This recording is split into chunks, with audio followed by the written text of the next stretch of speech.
안녕하세요. 합박공 출판사의 최미희입니다.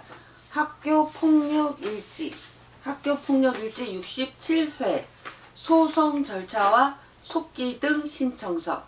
그래서 첫 번째 소송 절차, 그 다음에 속기 등 신청서, 그 다음에 변호사 해임 사유서, 이렇게 세 가지를 말씀을 드리겠습니다. 제가 당황한 게 재판 절차를 몰라서였어요. 근데 이게 생각이 안 났어요. 형사소송법에 재판은 이렇게 하라고 절차가 다 나와 있어요. 여기서 하라고 한 대로 준비하면 돼요. 형사소송법. 이게 출력해 놓은 거.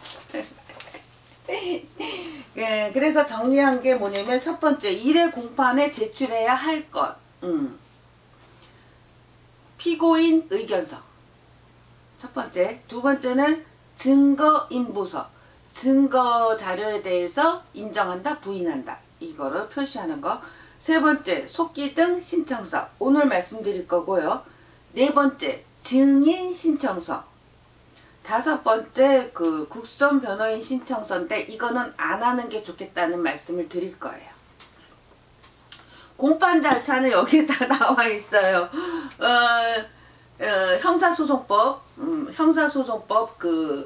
제 284조부터 줄줄이 나와 있는데, 어떻게 하는 거냐면, 인정신문 284조에, 그러니까 피고인이 이렇게 여기 맞는가, 이름, 성명, 주소, 뭐 직업 이런 거를 물어보고 확인하는 거예요. 그 다음에 제 285조, 그러면 검사의 모두 진술, 뭐 공소장을 이제 읽겠죠. 아니면 요약을 하던가. 그러면 그 다음에 286조, 피고인의 모두 진술. 여기에서 이제 공소 사실을 인정하는가 인정하지 않는가, 그 얘기를 하는 거죠. 그 다음에 제 287조, 재판장이 소송의 쟁점을 정리, 또 검사나 변호인이 증거 관계에 대한 의견을 말하겠죠. 그 다음에 291조, 증거조사의 순서. 그 다음에 292조의 2, 증거물에 대한 조사 방식을 이제 의논을 하는 거예요. 이런 식으로 진행이 된다고 여기 형사소송법에 나와 있어요. 이것대로 하면 돼요. 그 다음에 제가 8일날 속기 등 신청서를 제출했어요. 목요일에. 이게 하고 이제 저기는 가린 거, 요거를 신청했어요. 이 문서는 뭐에 따라서 쓴 거냐면, 형사소송법 제56조의 2에 따라서 작성하고 제출한 거예요. 그거를 읽어볼게요. 이거 중요해요. 이 56조의 2, 공판정에서의 속기 녹음 및 영상 녹화. 법원은 검사, 피고인 또는 변호인의 신청이 있는 때에는 특별한 사정이 없는 한 공판정에서의 심리의 전부 또는 일부를 속기사로 하여금 속기하게 하거나, 녹음장치 또는 영상 녹화 장치를 사용하여 녹음 또는 영상 녹화, 영상 녹화에는 녹음 포함된 거죠, 하여야 하며 필요하다고 인정하는 때에는 직권으로 이를 명할 수 있다. 사망, 검사, 피고인 또는 변호인은 비용을 부담하고, 복사비 줘야지, 복사비. 그 다음에 녹음 파일. 제2항에 따른 속기록, 녹음물 또는 영상 녹화물의 사본을 청구할 수 있다. 또 형사소송 규칙 제30조의 2, 속기 등의 신청, 요거에 또 따라요. 그럼 여기 어떻게 되어 있냐면, 1항의 속기, 녹음 또는 영상 녹화는, 녹화의 신청은 공판기일, 공판준비기일을 열기 전까지 하여야 한다. 그러니까 재판 날짜 전에 내면 된다는 거예요. 영상 녹화에는 녹음이 포함됐으니까 속기, 녹음, 영상 녹화 중에서 이제 선택하는데, 속기하고 저는 녹음만 선택했어요. 증거물을 화면으로 봐야 될 거가 필요 없어서. 근데 속기 영상 녹화하면은 녹음도 포함되니까 이렇게 해도 되고요. 요거는 사진 찍어서 올릴 테니까 필요한 분은 참조를 하시면 좋겠어요. 그 다음에 속기와 녹음에 대해서는 사법정책연구원에서 발행한 보고서를 지금 읽고 있어요. 법정 녹음을 활용한 바람직한 재판의 운영 및 기록화 방안. 그러니까 사법정책연구원, 이거 대법원 표시네. 국가에서 세금으로 운영되는 거고, 요 책에 법정 녹음이 왜 필요한가, 그거에 대한 얘기가 나와 있고, 또 이게 재판의 정신이 뭔가를 이제 알 수가 있어요. 우리나라에서 법정 녹음이 실시된 게 2015년 1월 1일부터 모든 법원에서 하고 있대요. 되게 정신이 들어있고 수준이 높아요. 그리고 이분은 이거 쓰신 분은 글이라고 하는 것 자체를 잘 쓰는 분이에요. 여기에서 34쪽에 보면 적절한 절차 운영과 정확한 기록 방식으로서 법정 녹음 도입이 보다 강하게 요청됨을, 그러니까 이분은 그러니까 법정 녹음을 하는 이유가 적법한 절차 운영, 그러니까 법률에 따라서 이제 재판이 정확하게 운영되도록, 그 다음에 정확하게 기록하기 위해서. 그냥 들어서 요약하는 거하고 녹음을 다시 들어봐서 정확하게 하는 거 다르잖아요. 그런 이야기들을 이렇게 쭉 써 있어요. 변호인 해임 사유서. 이거 들어가서 보세요. 이거는 공짜예요. 국가에서 세금으로 연구하고 발행하는 거기 때문에 이 사법정책연구원, 여기 이 사이트에 들어가시면 이거를 다운받으실 수 있어요. 그리고 이제 그게 여의치 않은 분은 이메일로 이제 주소하고 이걸 보내면 책자로 되어 있는 형태를 집으로 보내줘요. 국가의 세금으로 만들어진 연구물은 모두 무료예요. 당연히 돈을 이미 국가에서 냈으니까.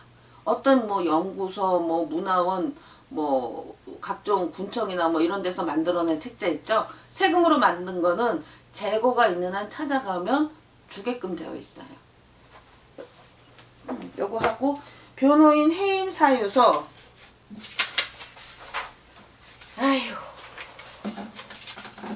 요거 2개 보냈어요. 속기 등 신청서하고 국선 변호인 해임 사유서.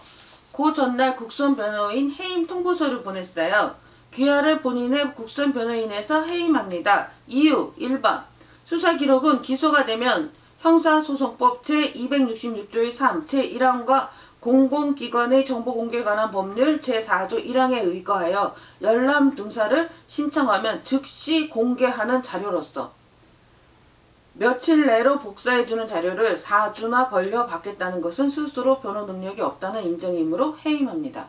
내가 이거를 해왔기 때문에 내가 수사 기록을 복사해갖고 왔잖아요. 그래서 즉시 공개 문서라는 걸 알아요.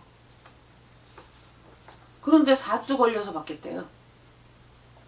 2번 귀하가 국선 변호인으로 선임된 때가 11월 16일인 바 본인이 전화와 방문을 했음에도 불구하고 단 한 차례도 연락하지 않았고 본인이 2번째로 전화를 하자 수사자료를 12월 12일 즉 4주나 걸려서 받을 수 있다는 말로 본인을 기망함으로 해임합니다.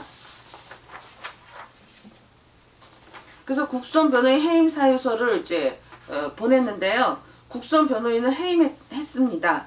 그 다음에 변호인 해임 사유서와 변호인 해임 통보서를 첨부합니다.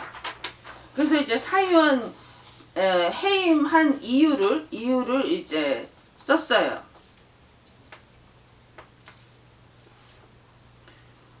아이가 초등학교에 입학한 후에 증오와 기망을 일삼는 교육공무원들을 상대했고 허위 공문서를 숱하게 받았습니다. 이 사건 관련하여 법률을 준수하는 공무원은 극히 소수였고 교육공무원을 넘어 각종 국가기관의 공무원들도 그들과 합세하여 민원을 뭉개고 민원인을 우롱하였습니다. 지난 6년간 거쳐야 했던 각종 공무원들 다수가 그들의 수중에 있었습니다. 예. 그래서 변호사들도 여하의 비슷한지라 소송 절차를 배워서 변호인 없이 스스로 재판을 해나가기로 했습니다. 당장 알아야 할 것이 소송 절차인데 형사소송법에 나와 있고 지금 읽고 있는데 알아들을만 합니다. 사법정책연구원에서 발행하는 보고서들도 참 좋아서 재판의 정신을 배우고 있습니다. 예, 소송 관련해서는 유튜브에도 참조할 자료가 많이 있어서 소송을 배우는 환경이 참 좋다는 것을 알았습니다. 꼭 알아야 할 것은 몇 개 되지 않는지라. 몇 개 안 돼요. 이거를 뭐 형사소송법을 다 읽을 필요 없어요. 줄줄이 가다가 필요한 대목만 쭉쭉 이렇게 표시해서 그것만 잘 읽어두면 되는 거거든요. 그래서 괜한 사람들에게 시달리지 말고 스스로 해보는 것이 낫겠습니다. 예, 예, 사유서하고 이게 홍보서. 그러니까 우리가 모른다고 법을 모른다고 생각하니까 이게 사기 협잡을 하겠다는 사람들이 들러붙는 거예요. 내가 법을 안다 이렇게 생각하면 그들이 못할 거 아니에요. 그러니까 우리가 공부를 해야 돼요. 공부를 안 하면. 예. 그래서 저기 국선 변호사 선임하지 말고 나는 이제 형사소송법을 읽고 직접 하는 게 좋다 이렇게 생각해요. 그리고 사건은 나만 아는 거잖아요. 어차피 나만 알아요.